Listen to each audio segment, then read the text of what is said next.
गेल्या अनेक महिन्यांपासून मौजे धामणगाव देवीचे तालुका पाथर्डी जिल्हा अहिल्यानगर येथील ग्रामस्थांनी अनेक वेळा लेखी निवेदन दिले, परंतु याबाबत गटविकास अधिकारी शिवाजी कांबळे तसेच ग्रामसेवक सरपंच यांनी कोणत्याही प्रकारची दखल घेतली नसल्याने त्याच्या निषेधार्थ आज बुधवार दिनांक 26/3/2025 रोजी मौजे धामणगाव देवी येथील महिला, लहान मुले, पुरुष आणि वंचित बहुजन आघाडीचे राज्य उपाध्यक्ष प्राध्यापक किसन चव्हाण यांच्या नेतृत्वाखाली भव्य हंडा मोर्चा काढत महापुरुषांच्या घोषणा देऊन पंचायत समिती, ग्रामपंचायत तसेच लोकप्रतिनिधींचा जाहीर धिक्कार करत घोषणा देत पंचायत समिती कार्यालय दणाणून सोडले। हंडा मोर्चात युवा कार्यकर्ते पप्पू सेठ बोर्डे, वंचितचे शेवगाव तालुका अध्यक्ष शेख प्यारेलाल भाई, रवींद्र नीळ, हनुमान पवार, रमजान फकीर, सुनीता जाधव, रोहिणी ठोंबे, आकाश शिंदे, आबेद शेख, अरुण थोरात, राजू शिरसाट, आनंद उबाळे, जीवन वाघाडे, सुनीता लोखंडे, शिल्पा गिरी, संगीता शिंदे, सुरेखा शिंदे, चंद्रभागा शिंदे, सविता शिंदे, हिरा पवार, मंगल पवार, काळू मीरपगार, अमोल मीरपगार, सुरेश जाधव, रेखा उन्हावणे, कमल उन्हावणे व इतर सामाजिक कार्यकर्ते, पदाधिकारी मोठ्या संख्येने उपस्थित होते। या हंडा मोर्चा आंदोलनात महिला भगिनींचा सहभाग मोठ्या संख्येने होता। त्वरित टँकरद्वारे पाणीपुरवठा देणार आणि 8 दिवसात जलजीवन योजना सुरू करणार असे लेखी आश्वासन गटविकास अधिकारी शिवाजी कांबळे यांनी दिल्याने तात्पुरते आंदोलन स्थगित करण्यात आले।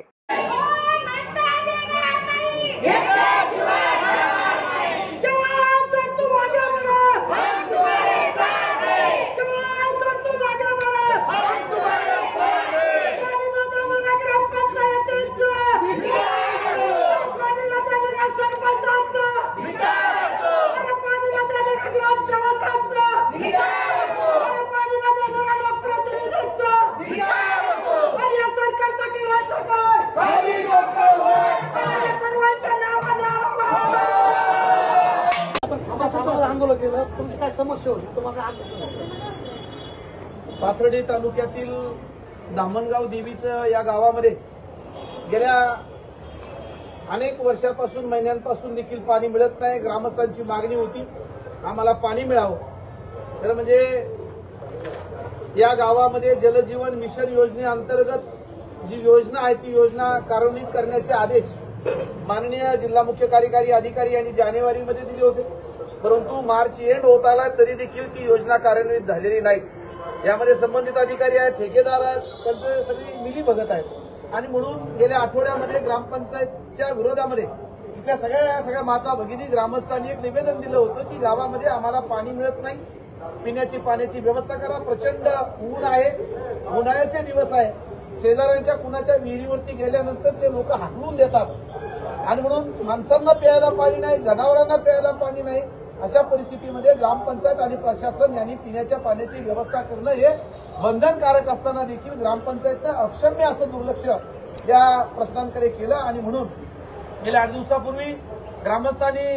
या पंचायत समितीचे गटविकास अधिकारी त्यांना निवेदन दिलं, 2दा निवेदनं दिली, तरी देखील पंचायत समितीच्या प्रशासनानं त्याच्याकडे दुर्लक्ष केलं, त्यांच्या या प्रश्नाच्या अनुषंगाने चर्चा केली नाही आणि म्हणून आज ग्रामस्थांच्या वतीनं वंचित बहुजन आघाडीचे सर्व आमचे पदाधिकारी, कार्यकर्ते यांनी गटविकास अधिकाऱ्याच्या दालनामध्ये आज हंडा मोर्चा आणून या प्रशासनाचा आम्ही जाहीर धिक्कार केला। आणि सर्वात महत्वाची गोष्ट म्हणजे मागच्या आठवड्यामध्ये या भागाच्या जे आमदार आहेत, विद्यमान आमदार राजळे मॅडम यांनी सगळ्या विभागाची एक आढावा बैठक घेतली, टंचाई बैठक घेतली आणि त्या बैठकीमध्ये त्यांनी स्पष्टपणे सांगितलं होतं अधिकाऱ्यांना की माझ्या कानावरती जर तक्रारी आल्या तर मी कोणत्या अधिकाऱ्यांची गय करणार नाही। अशा पद्धतीच्या सूचना देऊनही 8 दिवस होत नाही तर अधिकाऱ्याच्या दालनामध्ये ग्रामस्थांना हंडा मोर्चा घेऊन यावं लागलं। 2 निवेदनं दिली तरी देखील दखल घेतली नाही। याचा अर्थ असा स्पष्ट होतो की आम्ही वर्षानुवर्ष सांगत आलेलो आहे की आमदाराचं या निष्क्रिय आमदार आहेत, प्रशासनावरती वचक नाही, तेवढ्या पुरतं त्या बोलतात आणि अधिकारी तेवढ्या पुरतच ऐकतात। याचा अर्थ अधिकाऱ्यांवरती त्यांचं वचक नाही आणि म्हणून आज आम्ही त्यांच्या दालनामध्ये सगळ्यांनी आंदोलन केलेलं आहे। आंदोलन केल्यानंतर गटविकास अधिकारी, ग्रामसेवक, सरपंच, संबंधित योजनेचे ठेकेदार, संबंधित योजनेचे अभियंता यांनी चर्चा केली आणि सांगितलं की 8 दिवसाच्या आतमध्ये आम्ही ती योजना कार्यान्वित करू। 8 दिवसामध्ये त्यांना त्या योजनेचं पाणी दिलं जाईल आणि तोपर्यंत आजपासून संबंधित गावाला या सगळ्या ग्राम